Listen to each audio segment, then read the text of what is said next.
Hello, I am so glad that we are all here together today to embark on this journey to Panama. My name is Stephanie Gwaltney, and today I'm going to be leading you through Mola Art. So have you ever heard of Mola Art before? Well, it's created by the Kuna people, which are the indigenous people of Panama.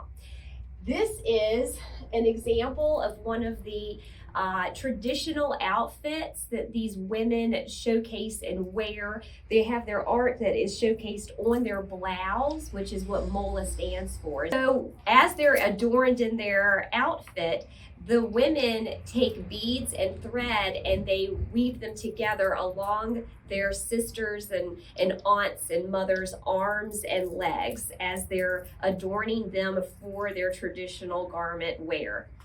They also have nose rings, and they also, I said the headscarf. So they take so much pride in what they wear, and most of these molas tell a story. So it's something that they want to depict and share with their community as an expression of their artistic ability, but also whatever it is that they hold most dear to their heart. Examples of the different designs, and they have evolved over the years. So this makes, I think it's the third generation of molas.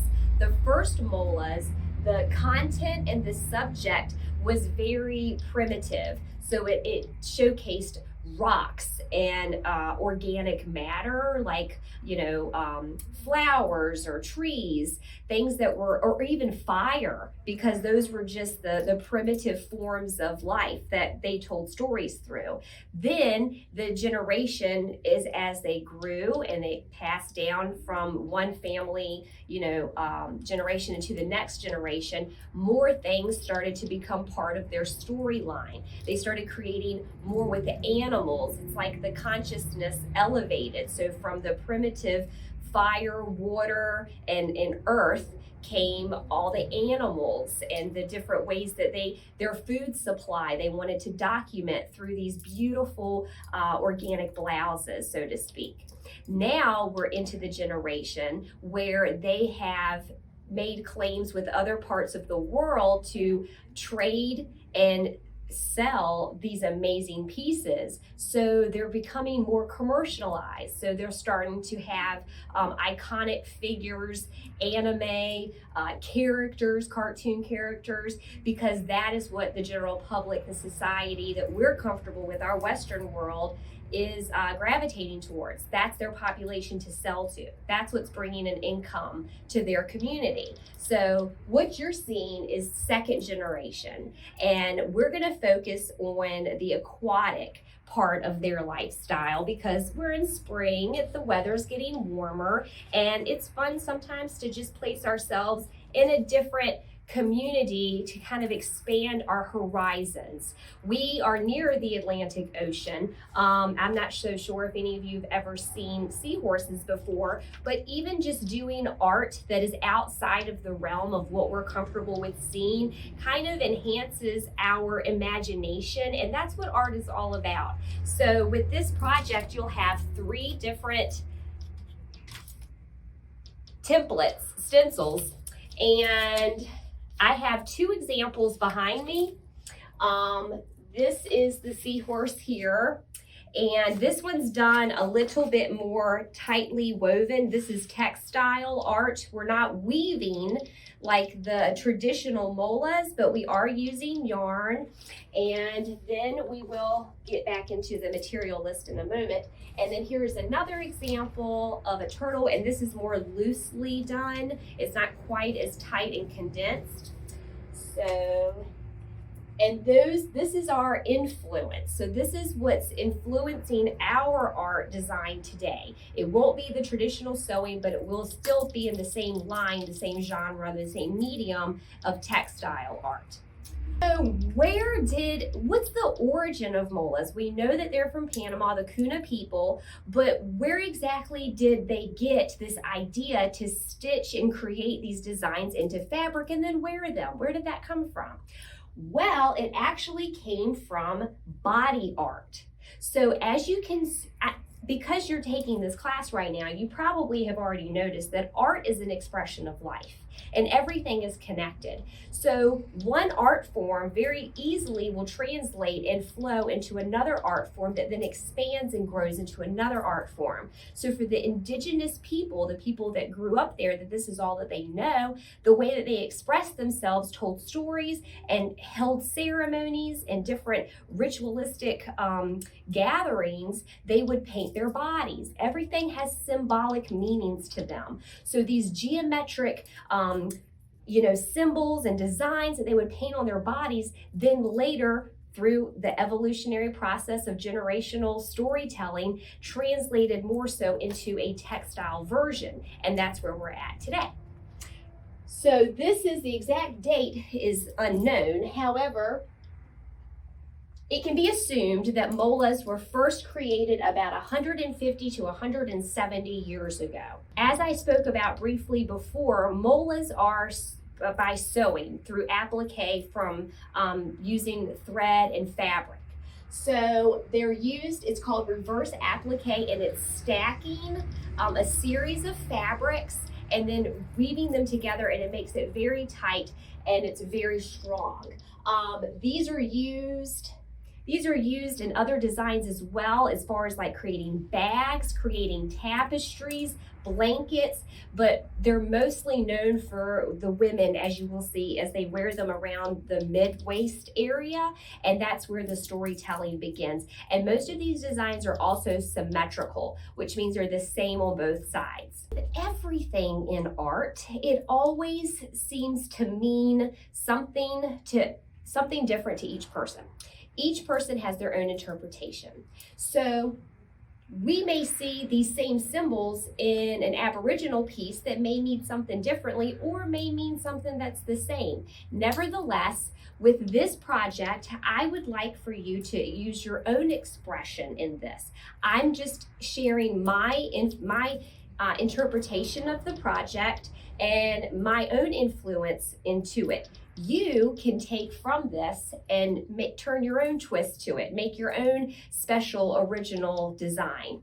But I do find it to be very interesting. For instance, the triangles, it says that the triangles symbolize their homes, the bamboo huts, the triangles.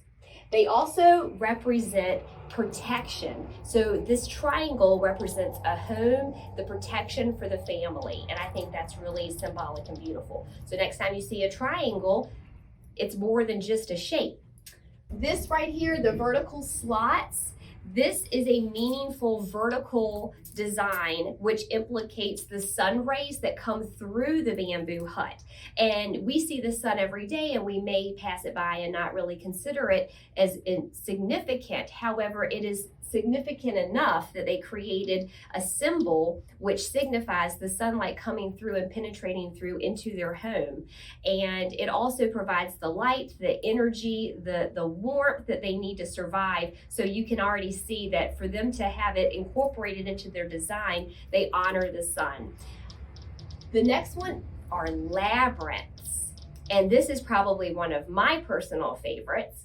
So basically, it's showing the different lines that are following one another. So they're parallel lines or concentric lines that are placed within each other, and it resembles a labyrinth or a maze.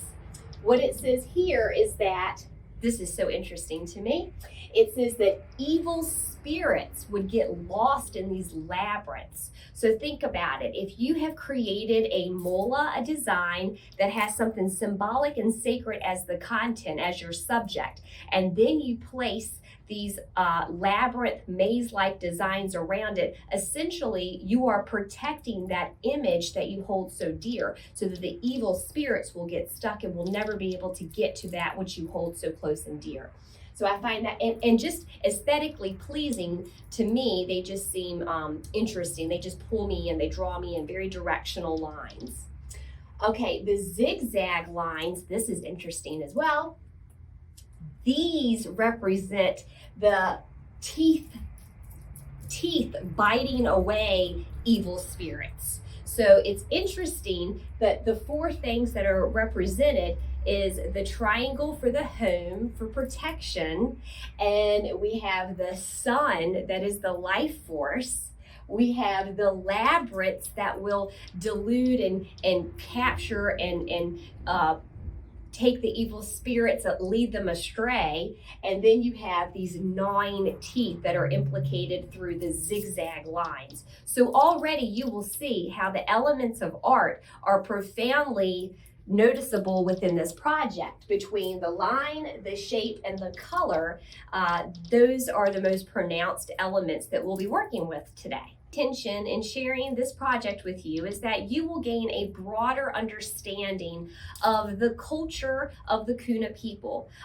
There will be an video that's going to be connected to this that you're welcome to view that will show you more of the culture so that you can immerse yourself into a completely different way of living, and just imagine what it would be like to wake up on a beach and to survive there with the bare necessities, but also their art being such a vital point and portion of this family traditional values, that art is in the middle of that. It's so sacred and so beautiful. So just to put yourself there and imagine that for a little bit.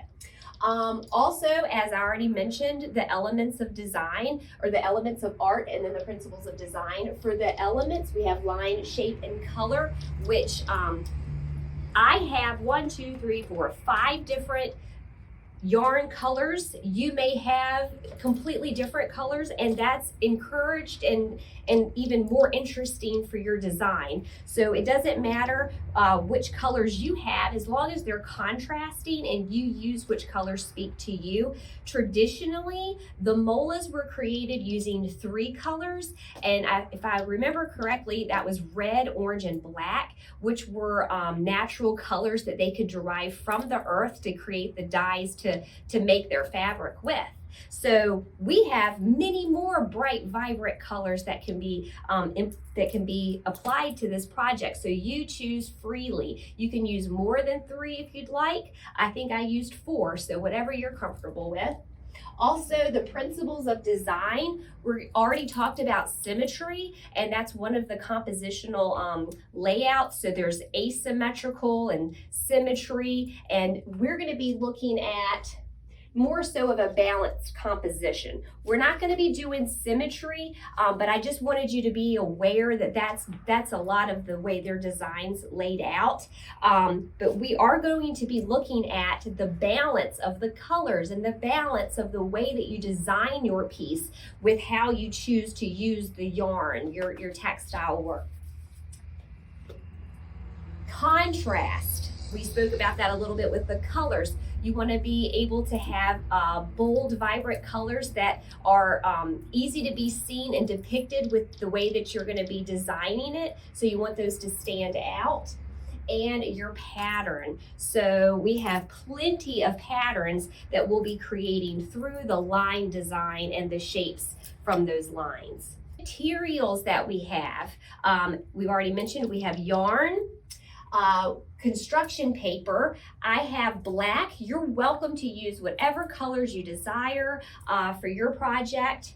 Black, in my opinion, really caused the colors to stand out brightly. White colored pencils. This will be for tracing or stencil, and it just shows up really well on the black construction paper. If you're using other colored construction paper, you may want to use a regular pencil, whichever you prefer, but it's all going to be covered. No one's going to see any of your pencil marks because everything will be covered with the yarn. We're going to get ready to get started. And so once you have all the materials that you need laid out in front of you, keep in mind that when you go about doing this project, you're going to be needing an unlimited supply of thread, because there's no way of really guesstimating how much you're going to need for each stencil. So unless you have it at your table or in a central location for you to have to get up and go to, you may want to pull enough out to have with you and then take from that. Now, when you go to cut this, which I'll explain in a moment, every little piece that you cut off, you will possibly use in your project. So don't discard discard it, because each little piece will probably find a place into your piece or your neighbor. If they need just that right size and you just happen to cut that off, they may need to use that. So keep that in mind to use every bit that we possibly can. We don't want to waste anything. Okay, so what I'm going to do, I'm just going to talk you through it and then I'm going to demonstrate. We'll have your writing tool that you're going to be using to trace your stencil, and your construction paper, whatever color that is that you're choosing to use, your glue, and this paintbrush that I'll be using that you'll have for either the toothpick or, like I said, the pencil tip, whatever it may be for you to adjust and move around the yarn. That is crucial. That has become, I found when I did this, that just really helped move it along so much more effortlessly. I think you will find that to be true as well. So, and your scissors. And I think that's what we will use. You may want to have,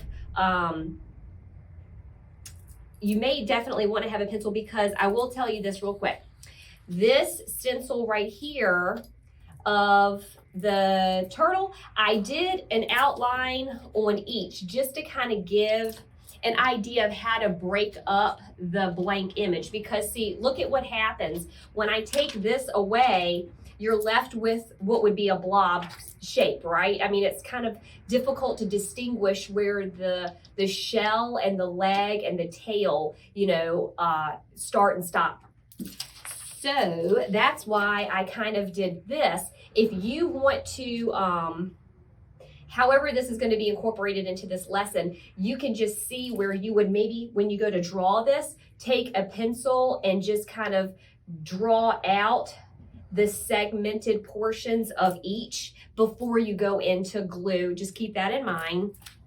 I don't want anyone to feel lost when they go to trace and then they just see this ambiguous shape, to know that you actually can go in with a pencil and segment it out so that you'll have a better understanding of where to place the glue and then where to place the yarn. Okay, so we're gonna do, since I already did a seahorse and we did the turtle over here, for today's demonstration, I'm going to do the fish. So we're gonna get ready and get started now.